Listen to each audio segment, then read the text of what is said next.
বিগত স্বৈরশাসকের ১৫ বছরের যে বই উৎসবের প্রোগ্রামটি ছিল, সেটি এই ২০২৪-এ অর্থাৎ বছরের প্রথম দিন ২০২৫-এ এসে এক ধরনের আঘাতপ্রাপ্ত হয়েছে।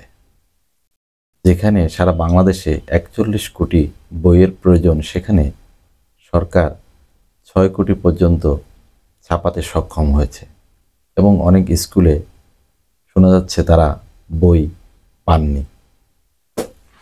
মানেটা দাঁড়ালো, বিগত ৫ মাস যাবৎ সরকারের যে অ্যাচিভমেন্ট, তারা এসে তাদের বিভিন্ন কর্মকাণ্ড দিয়ে মানুষকে যে আশার বাণী শুনিয়েছেন, সেটি তারা এই বই উৎসবের মাধ্যমে তারা এক ধরনের ফেল করলো কিনা, এটি একটি প্রশ্ন। এবার আসা যাক মূল আলোচনায়। এই যে ৬ কোটি যে বই ছাপা হলো, আরও ৩৫ কোটি বই এখনও ছাপানোর অবস্থায় রয়েছে অথবা এখনও ছাপানো হয়নি।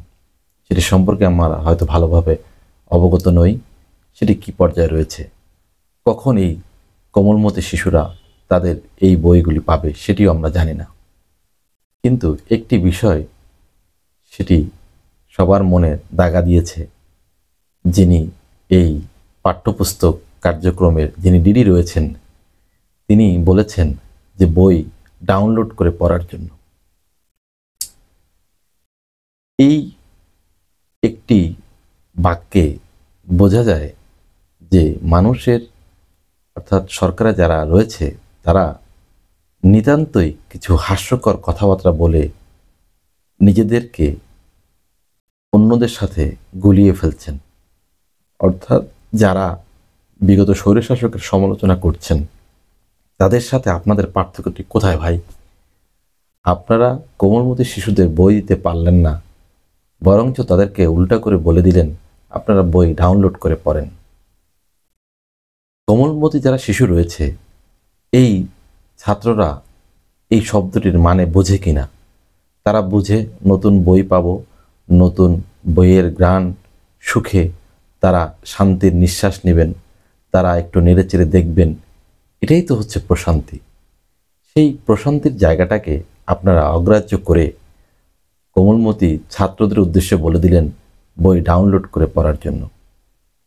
যেখানে অযোগ্যতার প্রশ্ন রয়েছে, সেখানে উল্টো মানুষকে আরেকটি অঙ্ক ছুড়ে দিয়ে সেটি কি সরকারকে আপনারা এক ধরনের প্রতিদ্বন্দ্বিতায় প্রশ্নের মুখে ফেলে দিলেন কিনা, সেটি প্রশ্ন রেখে গেলাম।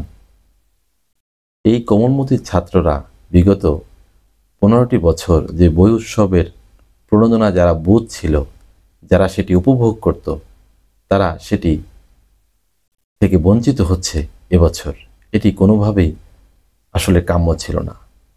সরকারের নানা রকম অসঙ্গতি ছিল, তারা এখনও বিভিন্ন তাদের যে কার্যকলাপ রয়েছে সেটিতে তারা প্রশ্নবিদ্ধ।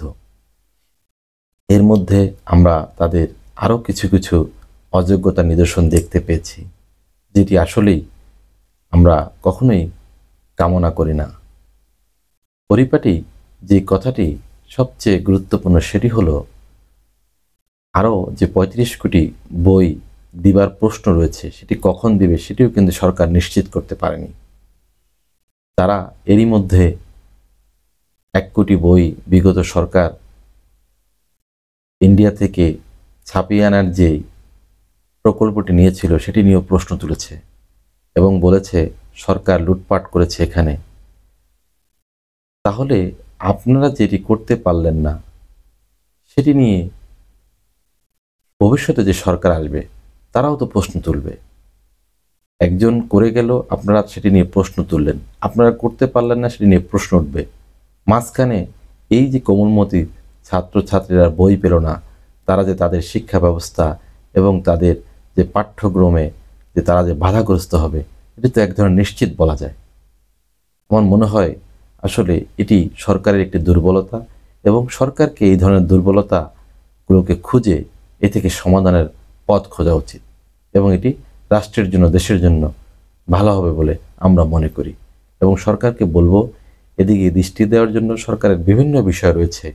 তার মধ্যে তো আইন শৃঙ্খলার পরিস্থিতি বা নাই বললাম, সেটি তো খুবই নাজুক অবস্থায় রয়েছে। মানুষের জানমালের নিরাপত্তা খুবই হুমকির মুখে। মানুষ দিন আনতে পান্তা ফুরায় অবস্থা। নিত্য প্রয়োজনীয় দ্রব্যমূল্যের যে বৃদ্ধি, সেটিকে কোনোভাবেই রোধ করা যাচ্ছে না। এবং সর্বোপরি এই ব্যাংকগুলোকে টাকা ছাপিয়ে দিয়ে আরেকটি মুদ্রাস্ফীতির দিকে যাচ্ছে এই দেশ। সর্বসাকল্যে আসলে দেশের অবস্থাটা কোথায় গিয়ে দাঁড়াচ্ছে, আমরা কোথায় যাচ্ছি, এটি সরকারের নিশ্চিত করা দরকার।